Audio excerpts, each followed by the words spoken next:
안녕하세요. 저는 경기도에서 반찬 가게를 하고 있는 애청자입니다. 지금도 가게에서 열심히 사연들을 들으며 제 사연을 끄적이고 있는데요. 정말 들으면 들을수록 기가 막힌 사연들이 많더라고요. 세상은 넓고 여러 종류의 사람이 있다지만 어쩜 그렇게도 다양하고 파렴치한 사람들이 많은 건지 들을 때마다 놀라곤 합니다. 물론 저에게도 그런 파렴치한 인연이 있긴 했었어요. 그건 바로 다들 예상하다시피 시댁 식구들과 남편이었어요. 전 그런 남편과 이혼을 한 지 8년이 다 되어 가는데요. 제가 어떤 결혼 생활을 했고 어떻게 이혼하게 되었는지 한번 들어보실래요? 저와 남편은 회사에서 만난 사이였어요. 전 고졸 출신인 경리였고 남편은 4년제 대학을 졸업한 회사 직원이었죠.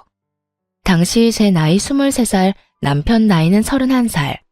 7살 차이의 남편이 남자로 보이지 않았고 그래서 시선조차 주지 않았는데 어느 순간부터 자꾸만 제 옆을 어슬렁거린다 싶더니 어느 날엔 남편이 대뜸 고백을 해오더라고요. 희원씨, 저 희원씨 좋아합니다. 저하고 진지하게 만나주시면 안 될까요? 네? 저를요? 전 상우씨 남자로 본 적이 단 한 번도 없어요. 나이 차이도 그렇고 전 아직 연애하고 싶은 마음이 없는걸요. 그깟 나이 차이 제가 느껴지지 않게 노력할게요. 그리고 연애가 정 싫으시면 저하고 밥 딱 3번만 먹어주세요. 그 뒤에도 제가 싫으시다면 다신 이런 이야기 꺼내지도 않겠습니다.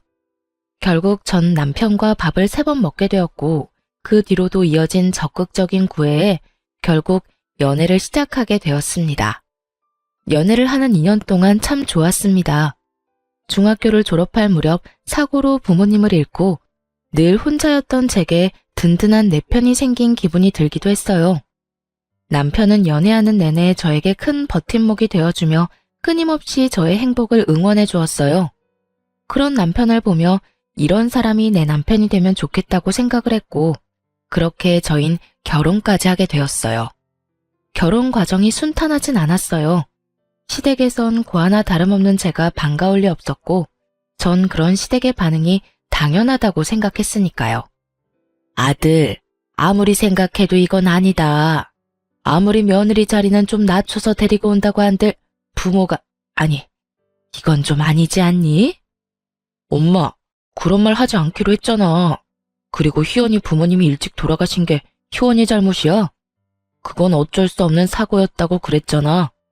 보육원에서 자란 것도 아니고 희원이 부모님 희원이 사랑으로 키워주셨고 그래서 그런지 희원이도 따뜻하고 좋은 사람이야. 난 그런 희원이를 사랑하고. 그러니까 엄마도 그런 말로 희원이 상처 주지 마. 내가 많이 사랑하는 사람이야. 아니 이 녀석이. 하여튼 엄마는 이 결혼 좀 더 생각해 봐야겠다. 아무리 생각해도 걸리는 게 한두 가지가 아니야. 네, 알겠습니다. 저 역시 부모님이 반대하시는 결혼은 하고 싶지 않습니다. 부모님이 반대하시는 데엔 이유가 다 있다고 생각하는 주의라 어머니 말씀 잘 알아들었고 염려하시는 일 없도록 하겠습니다. 남편을 사랑하지 않았던 건 아니었어요.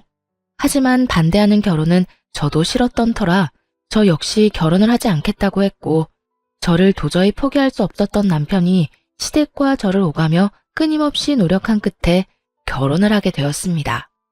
그렇게까지 반대하던 시댁도 결국엔 허락을 했으니 잘 지낼 수 있을 거라 생각했는데 그건 저의 착각이었어요.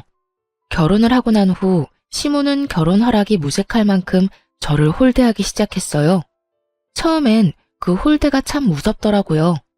드디어 저에게도 가족이 생겼다고 생각하며 정말 친부모님처럼 모시고 살고 싶은 마음이 가득했는데 이런 저의 마음과는 달리 저에게 돌아오는 건 모진 홀대였으니까요. 나이가 어려서 애라도 빨리 가질 거라고 생각했더니 그것도 아니고 널 도대체 어디에다 쓴단 말이니? 고아나 다름없어서 보고 배운 것도 없어. 그렇다고 배우기를 많이 배웠나? 고작 고등학교 겨우 졸업해서 회사 격리나 하던 거 며느리로 받았더니 도무지 영 쓸 데가 있어야지. 내 온, 너 임신하려는 노력은 하고 있는 거지? 혹시나 하는 말인데 신혼생활 어쩌고 하면서 임신 미루고 있는 거면 당장 쫓겨날 줄 알아? 아니에요. 남편도 그렇고 저도 그렇고 임신하려고 노력하고 있어요. 그러니까 조금만 더 기다려주세요. 넌 매번 기다려달라고 하더라. 도대체 언제까지 기다리라는 말인지.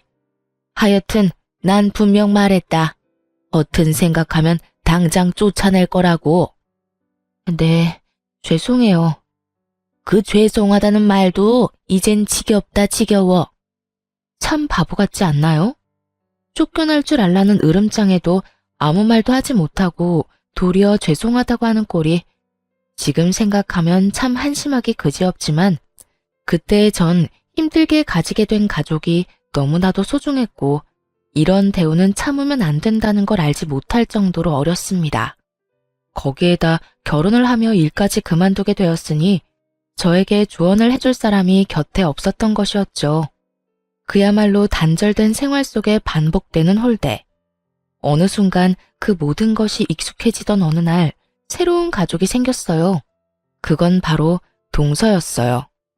동서는 저와는 달리 엘리트 코스를 거친 사람이었는데 직장도 좋은 곳이라 시집 오기 전부터 시모의 사랑을 한 몸에 받았죠.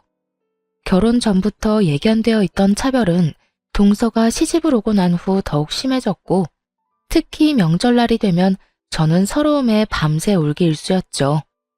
저는 명절 전날부터 시댁으로 가 음식부터 시작해서 집안 대청소까지 하느라 몸이 부서질 지경인데 동서는 시집 오고 첫 명절부터 차례 지내기 직전에 와, 밥만 먹고 바로 친정으로 가버리더군요.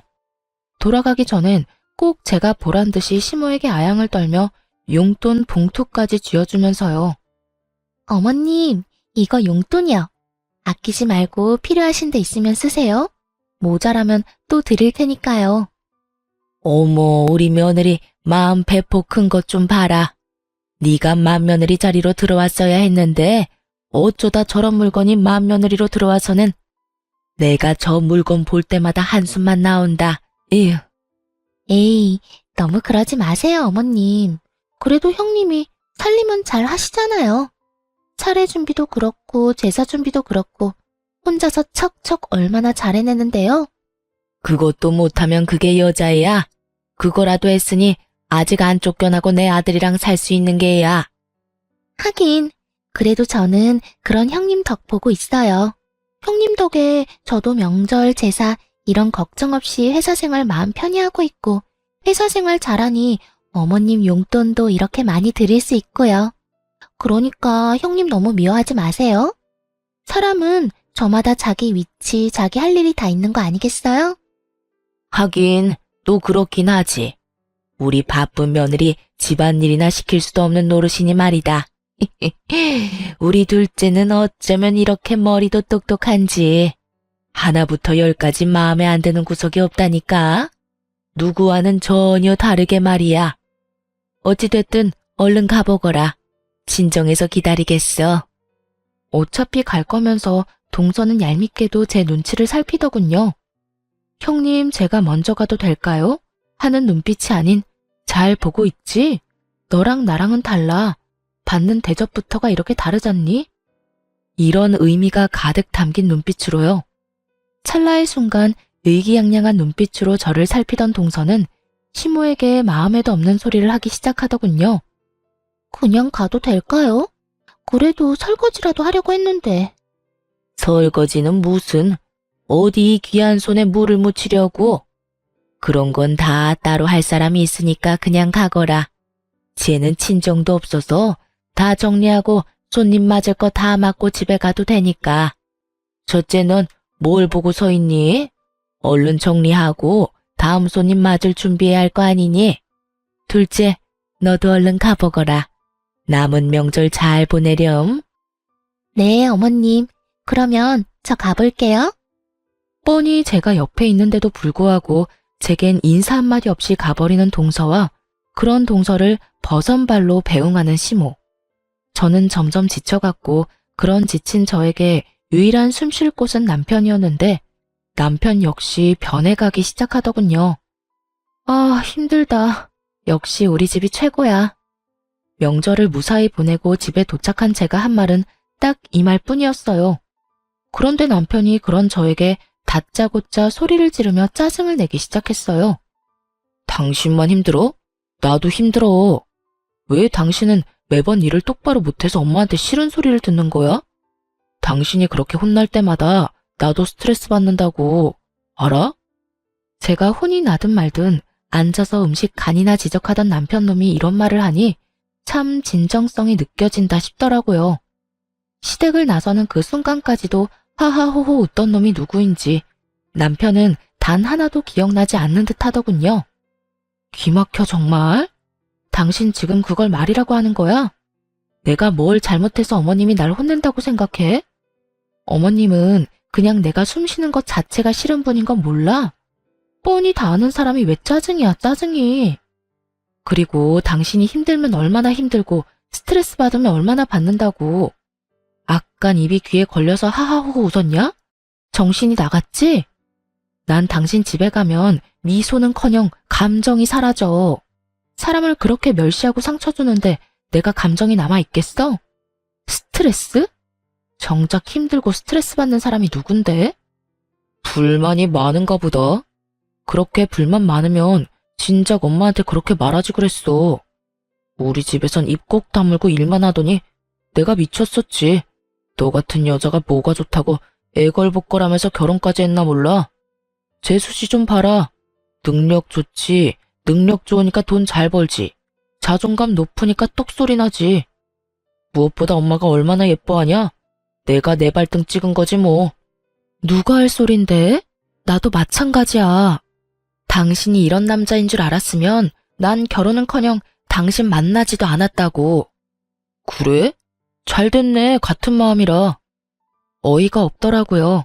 싫다는 사람 설득하고 애원해서 결혼한 사람이 누군데 저딴 말이나 해대는 것인지 섭섭한 마음이 들기도 했고요.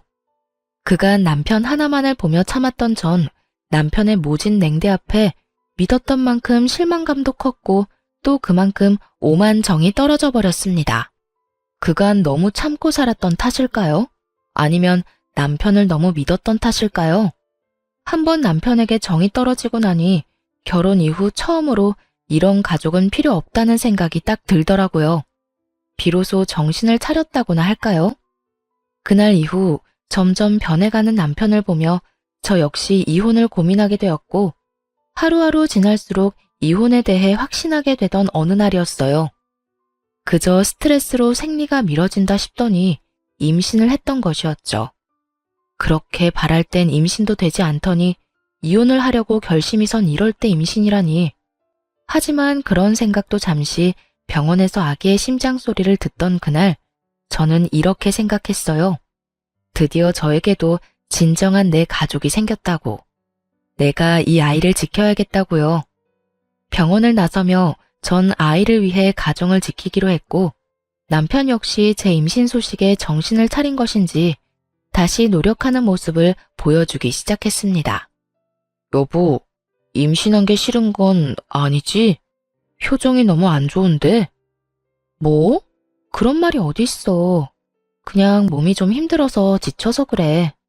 지금도 이렇게 힘든데 만삭 때는 더 많이 힘들겠지? 아무래도 그렇겠지. 여보, 그땐 내가 미안했어. 나는 당신하고 엄마하고 좀 잘 지냈으면 좋겠는데 그게 내 맘처럼 안 되니까 좀 힘들었어. 그런데 시집 온 지 얼마 안 된 재수 씨는 엄마랑 사이좋게 잘 지내니까 그게 부러우면서도 짜증이 나서 괜히 당신한테 화풀이 했어. 당신은 잘못한 것도 없는데 당신 탓으로 돌리기도 했고. 미안해. 앞으로는 그런 못난 생각하지 않고 당신하고 우리 아기 지켜줄게. 그 말 정말이지? 이번엔 정말 나 지켜줄 거지? 정말이야. 내가 앞으로 변하도록 노력할게. 그래, 그렇게 말해줘서 고마워. 당신이 노력하는 만큼 나도 노력할 테니까 우리 잘 살자. 우리 아기 잘 키워보자. 알겠지? 여보. 남편은 이렇듯 저의 마음을 달래주며 변한 모습을 보여주기 시작했고 그런 모습을 보며 전 다시 한번 잘 살아보기로 결심했고요. 저의 임신 소식은 시댁에도 전해지게 되었고 시댁에서도 기뻐해 주시더라고요. 아가, 고생했다 고생했어. 그동안 아기가 안 생겨서 얼마나 걱정했는데 이렇게 떡하니 임신을 다 하고 앞으로 몸 조심해야 한다. 알겠지? 네, 어머님. 감사해요. 시모의 다정한 목소리를 처음 들었다면 여러분은 믿으실까요? 저는 이날을 아직도 잊지 못합니다. 다정하게 아가라고 하며 몸 조심하라고 하던 당부까지도요. 그렇게나 행복했는데 그 행복도 길진 않더라고요. 커리어 때문에 임신은 될 수 있으면 미룬다는 동서가 제 임신 소식을 듣고 덜컥 임신을 해버렸으니까요. 임신이 그렇게나 쉬운 일이라는 걸 저는 그때 처음 알았네요. 하여튼 동서가 임신을 하며 자연스럽게 임산부로서의 대우는 고스란히 동서에게로 가게 되었고, 동서는 아들, 저는 딸을 낳게 되며 차별은 더욱 심해져만 갔습니다. 저를 무시하는 건 어떻게 해서든 참을 수가 있었지만 제 딸마저 차별당하는 모습을 보며 저는 마치 시한폭탄을 품에 품고 사는 사람처럼 아슬아슬한 날들을 보내고 있었죠. 그러던 어느 날 일이 터지고야 말았습니다. 그 당시 시모의 건강이 조금 좋지 않아 저는 자주 시댁에 들리며 먹거리를 해주곤 했었는데, 그날도 마찬가지로 5살 된 딸과 함께 시댁에 간 날이었어요. 한여름 그 더운 날씨에 땀을 뻘뻘 흘리며 음식을 다 해놓고 나니 동서가 아들을 데리고 시댁으로 들어오더라고요. 조카는 자연스럽게 시모의 곁에서 놀기 시작했고, 동서 역시 자연스럽게 주방으로 들어오더니 늘 그렇듯 저에게 시비를 걸며 음식을 챙기기 시작하더군요. 어머, 반찬 많이 했네. 나 좀 가지고 가도 되죠? 마음대로 해. 어차피 반찬 가지러 왔으면서 묻기는 왜 물어? 예의상 묻는 거죠.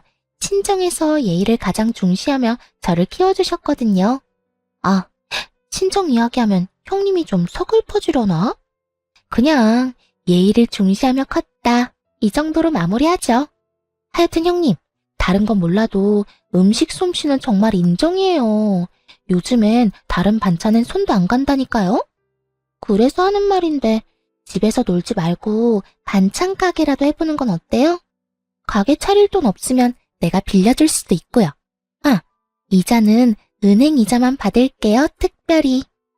다른 날에도 시비를 걸어오곤 했지만 이날은 무슨 작정이라도 한 사람처럼 돌아가신 부모님까지 들먹이며 싸움을 걸어오는데 정말 도저히 참을 수가 없는 지경이었어요. 그렇게 동서의 시비에 한마디 하려는 순간 거실에서 조카의 울음소리가 들리기 시작했어요. 저와 동서는 동시에 거실로 뛰쳐나갔고, 울고 있는 조카를 뒤로 한 채 시모는 제 딸아이의 팔을 잡고 얼굴에 손가락질을 하며 고함을 치고 있었어요. 이 계집애가 어디서 귀한 우리 손주를 밀어? 너 같은 건 맞아야 정신 차리지. 똑바로 서. 시모는 인정사정 볼 것 없이 손을 올렸고, 그 순간 눈이 돌아버린 저는 시모를 밀쳐버리고 울고 있는 딸을 안아 올렸어요. 어머님, 말로 하면 되지 왜 손을 올려요? 맞을만 하니까 때렸다. 이 계집애가 글쎄 우리 귀한 손자를 밀쳐서 넘어졌잖니? 딸, 정말 네가 그랬어? 정말 네가 밀었어? 아니야, 난 안 밀었어. 난 그냥 뒤에 서 있었는데 혼자 넘어졌어. 혼자 장난감 밟고 넘어졌어. 딸아이는 울면서 저에게 사실을 전했고, 그 사실을 뒷받침해주듯 바닥에 망가진 장난감이 떨어져 있더군요. 어머님, 사실 여부는 확인하고 애를 잡든가 했었어야죠. 아니라고 하잖아요. 아니 형님, 해도 해도 너무하네. 아무리 자기 딸이라고 해도 그 말을 다 믿는 거예요? 누가 봐도 거짓말하는 거잖아요. 동서 눈엔 저기 다 망가진 장난감 안 보여? 동서 아들 발밑에 떡하니 있네. 아들이 울고불고 난리치니까 눈이 멀었니? 장님이 돼버렸어. 상황 파악 못하고 소리 질러대지 말고 그 입 다물어. 진짜 눈알 돌아버리게 화난 사람은 지금 따로 있으니까. 처음이었습니다. 시모에게 그렇게 큰 소리를 친 것도, 동서에게 그렇게 거친 말로 화를 낸 것도요. 이런 저의 반응에 놀란 두 사람은 제 말에 반박하고 싶어 머리를 굴리는 듯 했지만, 이렇다 할 말이 생각나지 않는지 저의 아픈 곳인 부모님을 들먹이며 제 속을 긁기 시작했어요. 어머 형님, 무슨 말을 그렇게 거칠게 하세요? 몰상식하게 눈알이 뭐예요, 눈알이? 그러게나 말이다. 이래서 내가 고아 며느리는 싫다고 했던 게야. 부모님 다 돌아가시고 뭘 보고 배웠겠어? 지금도 봐라. 어른 앞에서 소리나 버럭버럭 질러대고 손 아래 동서한테 그딴 저급한 말이나 짓거려대고. 그러는 어머님은 얼마나 가정교육을 잘 받았길래 저한테 그렇게 하는 건데요? 말끝마다 고아 타령은 기본에 만날 때마다 사람 차별하는 그거. 그게 정말 몰상식하고 저급한 행동이란 거 모르세요? 그리고 동서도 그래. 내가 그래도 손윗사람인데 몰상식? 말이 거칠어? 내가 오죽했으면 동서한테 그런 말까지 했을까? 제발 본인 행동이나 잘하고 남 행동 지적해. 알겠어? 저는 그간 쌓였던 울분을 토해내듯 화를 냈고 그런 제 모습에 동서는 욕을 섞어가며 화를 내더라고요. 내가 뭘 어떻게 했다고 이래라 저래라야? 그러는 네 행동이나 똑바로 해.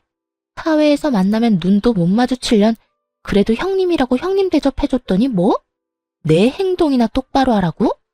어디서 꼴 같지도 않게 고아가 행동 지적이야. 연? 보아하니 욕이 들어먹고 싶어서 안달한 것 같으니까 소원대로 해줄게. 야 이년아, 내가 고아인데 네가 보태준 거라도 있어? 우리 부모님 착오로 한날 한시에 돌아가셨는데 보태준 거라도 있냐고. 어디서 나이도 어린 년이 꼬박꼬박 말끝마다 고아 타령이야? 네 잘난 부모가 그렇게 가르쳤니?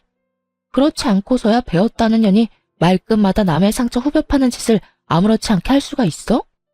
뭐라고? 너 지금 말 다 했어? 꼭 할 말 없는 사람들이 그런 말 하더라. 말 다 했냐고 말이야. 내가 말 다 했다고 하면 어쩔 거고 덜 했다고 하면 어쩔 건데?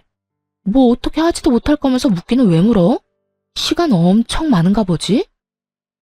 뭐야? 이 인연이?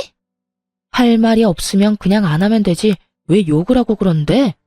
누가 욕하면 무서워할 줄 알아? 동서, 나도 욕 잘하고 나도 성깔 있어. 그러니까 앞으로 까불지 말고 나한테 괜히 엉겨붙어서 시비도 걸지 마. 알겠어? 어머님, 저 먼저 가볼게요. 그리고 앞으론 반찬 못 해드리니까 알아서 챙겨 드세요. 정 그대로 집으로 돌아와 버렸고 퇴근을 하고 돌아온 남편은 단편적인 상황만을 들은 채 저에게 화를 내기 시작하더라고요. 당신 제정신이야? 오늘 엄마한테 대들었다면서? 그뿐이야. 재수 씨한테 욕까지 했다는데. 도대체 왜 그랬어? 당신 그렇게 막 나가는 사람 아니었잖아. 당신 엄마가 그래? 내가 그랬다고? 당신 말대로 내가 그런 사람이 아닌데 그랬을 때는 이유가 다 있지 않겠어? 그러니까 이유를 말해보라고. 당신 딸 오늘 당신 엄마한테 맞을 뻔했어. 그것도 당신 딸은 동서 아들 밀친 적도 없는데 혼자 넘어진 손주 보고 어머니 혼자 오해하시고 5살밖에 되지 않은 손녀를 얼마나 잡아댔는지 알아? 그래서 내가 하지 말라고 소리 좀 쳤어. 그게 그렇게 잘못된 일이야? 그게 배운 거 없이 커서 그렇다는 소리까지 들을 일이냐고. 그리고 내가 먼저 욕한 적 없어. 동서한테 버릇없이 굴지 말라고 하니까 동서가 먼저 나한테 이년저년거리더라. 평소에 날 얼마나 무시했으면 그런 말을 아무렇지 않게 할 수가 있는지. 아, 나보고 고아라고도 하더라. 내가 그 말 듣고 참고만 있었어야 했어? 제 말을 들은 남편은 충격이 큰 듯 아무 말도 하지 못하고 있더라고요. 그도 그런 것이 은연중에 제가 무시를 당한다는 것은 알고 있었지만 이렇게 심한 모욕까지 당하고 있다는 것은 알지 못했던 터라 더욱 놀란 듯 했어요. 남편은 어찌되었든 시모에게 함부로 한 저에게 화가 난 것은 맞지만 동서의 행동과 시모가 딸에게 한 행동만큼은 절대로 그냥 넘기지 않겠다고 하며 화를 내더군요.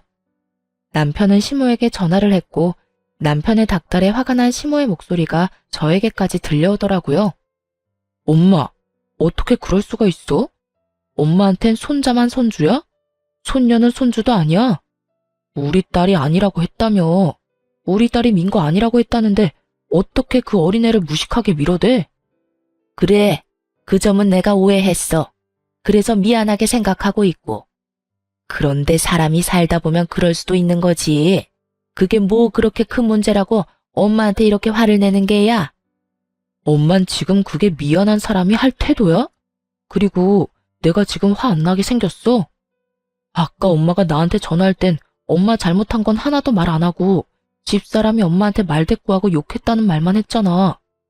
엄마가 그렇게 말하면 내가 집사람이랑 싸울 거라는 생각은 못했어? 엄마는 내가 이 사람이랑 헤어지길 바라는 거야? 그렇지 않고서야 어떻게 말을 그렇게 전달해? 엄마한테는 내 집사람도 내 딸도 가족도 아니야? 아니, 가족이라고 생각한 적은 있긴 해. 넌 무슨 말을 그렇게 하니? 도대체 네 집사람은 말을 어떻게 전했길래 네가 이런 말까지 하는 게야? 하여튼 못 배운 년이 하는 짓도 어쩌면 그렇게 저급한지. 네 집사람 옆에 있니? 바꿔봐라. 도대체 어떤 말을 어떻게 전했는지 그 입으로 드러나 보게. 적어도 엄마보단 사실 그대로 전했으니 집사람한테 뭐라고 할 생각하지 마. 그리고 집사람한테 그딴 식으로 말하는 것도 그만하고. 이제 이 사람도 한 아이의 엄마야. 거기에 맞는 대우 정도는 해주라고. 남편은 전화를 끊어버렸고 단호하게 끊은 전화만큼 화가 단단히 나 보이더군요. 그 뒤 남편이 어떻게 할지는 남편 문제였고 전 그 길로 시댁의 발길을 끊어버렸습니다. 시댁 하나 끊어냈을 뿐인데 여유 시간이 생기다 못해 넘쳐나더라고요. 그간 틈만 나면 허구짓거리를 하고 사느라 아이를 어린이집에 보내고 난 후에 주어지는 여유로운 시간을 즐긴 적이 없었던 것이었어요. 그 여유로운 시간이 좋으면서도 그 시간을 처음 가져보는 제가 얼마나 한심하고도 불쌍했는지 모릅니다. 예쁨 한번 받아보겠다고 그 고생을 했는데 결국엔 예쁨 한번 제대로 받지 못하고 연까지 끊어버렸으니 말이죠. 어찌되었든 그제라도 주어진 시간을 잘 쓰자는 생각이 들었고 어느 정도 쉬고 나니 그저 놀기보단 뭐라도 해보고 싶다는 생각이 들더라고요. 그때 동서의 말이 떠올랐어요. 다른 건 몰라도 음식 솜씨만큼은 최고라는 그 말이요. 동서 입맛이야말로 까다롭다는 걸 누구보다 더 잘 알던 저였기에 전 반찬 가게를 열기로 마음먹게 되었어요. 남편의 도움을 받을 수도 있었지만 그러지 않았습니다. 전 그간 쓰고 남겨뒀던 부모님의 유산으로 자그마하게 반찬집을 열게 되었고 딸을 케어해야 한 탓에 긴 시간을 쓸 순 없었지만 시간 대비 꽤 괜찮은 수익을 얻을 수 있었어요. 하루가 다르게 매출은 올라가고 있었고 전 활기를 되찾으며 자존감도 되찾고 있었습니다. 이런 저의 변화를 남편은 눈치채지 못하고 있었는데 그 당시 남편은 이런 저의 변화를 알 노력조차 하지 않을 만큼 가정에 관심이 없었어요. 여보, 저기 나 할 말이 있는데. 나 피곤해. 중요한 말 아니면 나중에 해. 늘 이런 식이었던 터라 반찬 가게를 하고 있다는 사실조차 말할 틈이 없던 상황이었죠. 그렇게 비밀로 할 생각도 없던 비밀이 생기는 사이 남편의 행동은 점점 이상해지더군요. 외박을 한다거나 퇴근 시간이 늦어진다거나 하는 일은 없었지만 딸을 대하는 행동이 달라졌달까요? 다른 건 몰라도 딸에게만큼은 진심으로 잘 대하던 남편이었는데 그마저도 소홀해진다 싶더니 어느 순간부턴 딸과 눈조차 마주치지 않는 날들이 길어지더라고요. 저는 직감적으로 남편에게 다른 여자가 생겼음을 알아챘고 저의 예상대로 남편은 다른 사람도 아닌 회사 격리 직원과 바람이 났던 것이었어요. 많이 본 상황에 그저 웃음만 나더라고요. 다른 사람도 아닌 제가 과거에 일하던 그 자리에서 지금 현재 일하고 있는 격리라니 어이가 없기도 하고요. 제가 결정적으로 남편의 외도를 알게 된 것은 편지였어요. 글쎄 상간녀가 40대 유부남 남편을 위해 쓴 편지를 남편의 옷가지에서 발견하게 된 것이었죠. 그중 뇌리에 담긴 구절이 있습니다. 자기야, 우리는 이렇게 사랑하고 애절한데 우리의 사랑을 마음껏 드러내지도 못하는 이 현실이 너무 슬프다. 그저 우리가 조금 늦게 만나고 조금 늦게 깨달은 것뿐인데 그걸 외도라고 손가락질할 사람들이 밉기도 하고 말이야. 사랑이 죄는 아닌데 자기도 그렇게 생각하지? 이 무슨 고귀한 척인지 모르겠더라고요. 네, 사랑은 죄가 아니겠죠. 하지만 불륜은 죄가 되지 않을까요? 이렇게 한 사람 인생을 송두리째 망가뜨리고 나아가 내 딸의 아빠 자리마저 빼앗아가는 것이 불륜인데 어떻게 그걸 죄가 아니라고 할 수 있는 것인지 손편지 귀한 요즘 세상에 편지까지 써주면서 추악한 외도를 풋풋한 연애로 포장하는 두 연놈을 보며 저는 이혼을 결심하며 이만 남편을 놓아주기로 했습니다. 어차피 자식 생각해서 이혼 결혼이었고 여자에게 미쳐서 딸에게마저 소홀한 남편은 저도 필요가 없었으니까요. 증거야 남편 놈의 휴대전화를 통해 차고 넘치게 확보한 상태였고 남편에게 이혼 통보를 하던 날 남편의 반응이 저의 마음을 더 확고하게 해주었어요. 이거 좀 볼래? 이게 다 뭔데? 뭐긴 뭐야. 당신이 다른 여자가 생겼다는 증거들이지. 알아보니 당신 회사 경리더라? 어디서 많이 본 장면 아니야? 내가 그 자리에서 일할 때 당신이 나한테 한 말 나 아직도 기억해. 다른 건 몰라도 가족 없는 외로움을 느끼지 않게 든든한 가족이 돼준다고 했어, 당신. 이런 게 든든한 가족인지 미처 몰랐지 뭐야? 도대체 언제부터 알고 있었던 거야? 혹시 내 뒷조사했어? 뒷조사는 무슨. 이 편지 옷에다 넣어두고 안 뺐더라? 이 정도면 그냥 들키고 싶어서 안 달란 거 아니야? 아, 그게 거기 있었어?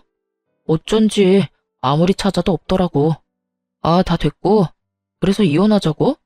그래, 해, 이혼. 차라리 잘 됐어. 나도 당신이랑 계속 이대로 사는 게 맞나 고민했거든. 이참에 이혼하고 새 출발하지 뭐. 아 참, 애는 내가 키운다. 뭐? 네가 뭔데 애를 키워. 바람나서 이혼하는 주제에 헛된 기대하지 말고 조용히 위자료나 내놓고 빨리 이혼할 생각이나 해. 참나, 너 내가 애 주면 키울 능력이나 돼? 왜? 너처럼 구질구질하게 키우게? 나는 그 꼴은 못 보겠는데 어떻게 하지? 경력 단절이라 취업이 되길 하겠어. 그렇다고 능력이 되기래. 괜히 한순간 잘못된 선택으로 애까지 고생시키지 말고 내가 키운다고 할 때 순순히 내놔. 내가 물건도 아니고 물건 달라는 듯 내놓으란 남편을 보며 정말 갈 때까지 갔구나 싶더군요. 무슨 일이 있어도 딸만큼은 포기할 수 없었던 전 사실 반찬 가게를 하고 있음을 이야기해 주기로 했죠. 그딴 걱정은 하지 마. 당신이 바람 피우면서 정신 못 차리고 다니는 사이에 나 가게 열었어. 반찬 가게. 뭐? 반찬 가게? 무슨 돈이 있어서? 당신 혹시 나 몰래 딴 주머니 찼어? 야, 딴 주머니 찰 돈이나 주고 그딴 소리를 해. 겨우 생활만 가능한 돈 주면서 생색이란 생색은 다 냈던 거 기억 안 나나 봐? 내 가게에 당신 돈 땡전 한 푼 들어간 거 없으니까 괜히 침 흘릴 생각하지 말고 내 돈벌이는 내가 충분히 하고 있으니까 양육권이나 포기해. 네가 포기해. 반찬 가게 그거 해봤자 얼마나 번다고. 언제 망할지도 모르는 반찬 가게 뭐라고 내 딸을 데려간다 만다야. 망하라고 아예 고사를 지내지 그래? 어찌됐든 다른 여자에 미친 남자한테 나 역시 내 딸 보낼 생각 없으니까 그냥 소송으로 해결해보자. 둘 다 포기가 안 되면 소송이라도 해야지. 이렇듯 남편과 전 한치의 양보도 없었고 결국 소송으로 양육권을 가져오게 되었습니다. 큰 소리치던 남편은 양육권, 재산 분할, 위자료, 그 어떤 것 하나 자기 뜻대로 되지 않자 항소했지만 그 역시 결과는 같았습니다. 상간녀 소송 역시 큰 금액의 위자료를 받을 수 있었고요. 그렇게 이혼하고 난 후 1년 가까운 시간 동안 저와 딸은 평화로운 날을 보내고 있었어요. 딸 역시 이혼을 하고 난 후 제가 더욱 집중해서 돌볼 뿐만 아니라 더 많은 사랑을 쏟아주니 더욱 안정된 모습을 보여주더라고요. 그렇게 딸과 행복한 시간을 보내던 어느 날 동서에게 전화가 오더라고요. 그간 연락해온 적이 단 한 번도 없었던 터라 무슨 일인가 하는 마음에 전화를 받게 되었습니다. 무슨 일이야? 형님, 요즘 왜 이렇게 연락이 뜸하세요? 무슨 일 있으세요? 아주버님도 그렇고 형님도 그렇고 연락도 없고 시댁에 오지도 않아서 전화해봤어요. 말하는 꼴을 보니 제가 이혼한 것을 전혀 모르고 있는 듯 했어요. 이혼을 했다고 해야 하나 고민하지 않은 것은 아니었지만 괜한 말을 했다가 말이 더 길어질 것 같아 그냥 전화를 끊어버리려던 순간이었어요. 아, 그래? 아무 일 없어? 동서도 아무 일 없지? 그러면 나 바빠서 이만 끊을게. 앞으로 무슨 일 있으면 동서 아주버님한테 전화해. 나한테 하지 말고. 그러면 끊어? 잠깐만요. 형님, 제 말 좀 들어보세요. 뭔데? 할 말 있으면 빨리 해. 상황을 보아하니 형님 아직 모르는 것 같은데 어머님 지난주에 쓰러지셨어요. 아주버님껜 연락 드렸는데 찾아오기는커녕 연락도 없어서 형님한테 전화한 거고요. 이럴 때 병원이라도 와서 병시중이라도 들어야 어머님께 점수라도 따지 않겠어요? 다 형님 생각해서 연락한 거니까 저한테 고마워하라고요. 이게 보자 하니까 정말 사람을 호구로 하나. 본인이 병시중 들기 싫어 저에게 떠넘기려고 하는 수작이 뻔히 보이는데 저딴 식으로 말을 하니 웃음이 다 터져 나오더라고요. 동서는 나를 정말 호구로 생각했구나. 호구라니, 제가 언제요? 지금 하는 꼴이 그렇잖아. 지난 1년 동안 안부 연락 한 통 없다가 어머님 쓰러지시니까 연락해서 뭐? 이럴 때 잘 보이라고? 차라리 솔직하게 동서가 병시중 들기 싫으니까 나한테 도와달라고 부탁이라도 하든가. 이게 뭐야 속보이게? 동서도 참 알만하다. 그래요. 형님이 그렇게까지 말하니까 솔직하게 말할게요. 저 어머님 병시중 들 생각도 없고 들어야 할 필요도 못 느끼겠어요. 제가 맏며느리도 아니고 엄연히 맏며느리가 따로 있는데 왜 제가 그런 힘든 일을 해야 해요? 그렇게 힘든 일은 능력도 없고 할 일도 없어서 시간이 남아도는 형님이 해야 하는 일 아니냐고요. 제가 누누이 말했었죠? 사람마다 맞는 위치와 해야 할 일이 있다고요. 지금 형님이 해야 할 일은 어머님 시중 드는 일이라고요. 할 일이 없기도 하고 능력도 없는데 거기에다 맏며느리, 딱 형님 일이잖아요. 정말 난년은 난년이다 싶더군요. 그렇지 않고서야 어떻게 저런 얄밉고도 말 같지 않은 말을 사람 말같이 할 수가 있는지 대단하다는 생각이 들었으니까요.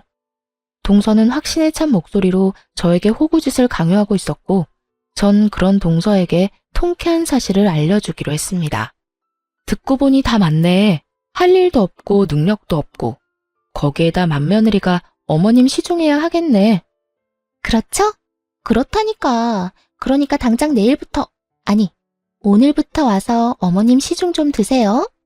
무슨 노인네가 아파서 그런가 얼마나 꼬장꼬장한지 내가 정말 미쳐버리기 직전이라고요. 동서, 나 못 가. 난 이제 그 집 맏며느리 아니거든. 네? 그게 무슨 말이에요? 몰랐나 본데 나 이혼한 지 1년이 다 돼가. 그 빌어먹을 인간이 바람나서 이혼했는데 상황이 이렇게 되고 보니 그 인간이 내 인생 꽃피게 해주려고 바람까지 피워줬나 싶네. 그 덕분에 노인네 병시중은 피할 수 있었으니 말이야. 그 인간한테 감사할 날이 다오네. 정말 그렇지 않나요? 만약 그때 남편이 바람을 피우지 않아 이날 이때껏 살고 있었다면 제가 꼼짝없이 그 병시중을 들어야만 했을 텐데 하필 그 타이밍에 저에게 딱 들켜 이혼을 해버렸으니 말이에요. 그 순간 얼마나 기분이 좋은지 저는 신나게 웃어버렸고 동서는 믿을 수 없다는 듯 고래고래 소리를 지르며 발악을 하더라고요. 지금 웃음이 나요? 지금 이 상황이 웃기냐고. 누구 마음대로 이혼하고 난리야? 바람 피운 게 뭐 대수라고 이혼을 했냐고. 이제 어떻게 해. 꼼짝없이 내가 저 노인네 떠맡게 됐는데 이제 어떻게 하냐고. 지금 일주일 병시중도 끔찍한데 앞으로 어떻게 해? 그 순간이었어요. 동서가 미쳐 날뛰는 소리와 함께 서방님의 목소리가 들려오더라고요. 이게 다 무슨 소리야? 당신 지금 우리 엄마한테 노인네라고 했어? 끔찍! 당신 우리 엄마 시중 드는 게 그렇게 끔찍했어? 아니, 그게 아니라 여보. 내 말은 그게 아니었어. 두 사람이 다투는 소리가 들려왔고 전 전화를 끊어버렸어요. 평소 전시모라면 끔찍하던 전시동생이니 그 끝은 뻔하지 않겠어요. 그 후론 한동안 조용하다 싶었는데 반년쯤 지났을 때 전 남편에게서 연락이 오더군요. 그 당시까지 남편은 딸아이를 한 번도 보러 오지도 보고 싶다는 말조차 없었지만 혹시나 하는 마음에 연락할 방법은 열어두었던 것이었죠. 아무리 제가 이혼을 했다고 한들 제 마음대로 천륜을 끊을 수 없는 것이기도 했고 딸아이가 아빠가 보고 싶다고 한다면 언제든 만나게 해주고 싶었으니까요. 전 남편의 연락에 저는 오로지 딸을 생각해 전화를 받게 되었고 전 남편은 이러한 제 생각과 기대를 저버리기에 충분한 인간이었습니다. 여보, 잘 지냈어? 우리 딸은 잘 지내지? 못 지낼 이유가 없으니 잘 지내지. 이때껏 연락 한 통 없더니 왜 전화했어? 그게 우리 엄마 편찮으시다는 이야기 들었지? 재수 씨가 당신하고 통화했다고 하던데. 그게 왜? 그냥 솔직하게 이야기할게. 사실 나 그 여자랑 헤어졌어. 당신이랑 이혼하고 결혼은 따로 안 하고 같이 살긴 했는데 글쎄 그 여자가 우리 엄마 쓰러졌다는 소식 듣더니 사람이 변하더라고. 계속 짜증만 내고 밖으로 돈다 싶더니 내가 엄마 모시고 싶다는 말 꺼내자마자 집을 나가버리더라. 내가 어이가 없어서. 자긴 누구랑 달라서 가정교육 잘 받았다고 그렇게 자랑처럼 말하더니 그게 가정교육 잘 받은 사람의 태도야. 하여튼 그 여자 회사까지 그만두고 도망갔어. 그런 이야기를 왜 나한테 하는 거야? 설마 나한테 뭐 동정심 같은 걸 바라는 거야? 설마 양심도 없이? 동정심을 바란다고 해도 양심도 없다고 생각했을 텐데 전 남편은 생각보다 더 파렴치한 인간이더라고요. 동정심은 무슨. 우리 다시 결합하자고. 나 다시 당신한테 돌아갈 수 있어. 당신 나 아직 사랑하는 거 다 알고 있어. 그러니까 아직 전화번호도 안 바꾸고 내 전화 기다렸다는 듯이 받은 거 아니야? 착각도 유분수지. 아이 생각해서 연락할 수단을 막지 않고 아이 생각해서 전화 한 통 받은 것이 어떻게 사랑으로 변질될 수 있는 것인지 전 남편의 뇌 구조가 궁금해질 지경이었어요. 여기까지만 해도 기가 막히고 코가 막히는 지경인데 그 다음에 흘러나오는 남편의 말은 더욱더 가관이었습니다. 이 와중에 조건도 있어? 당신이 우리 엄마 좀 모셔줘. 동생네도 이혼할 것 같더라. 재수씨가 뭐 엄마 욕을 하다가 들켰다나 뭐라나.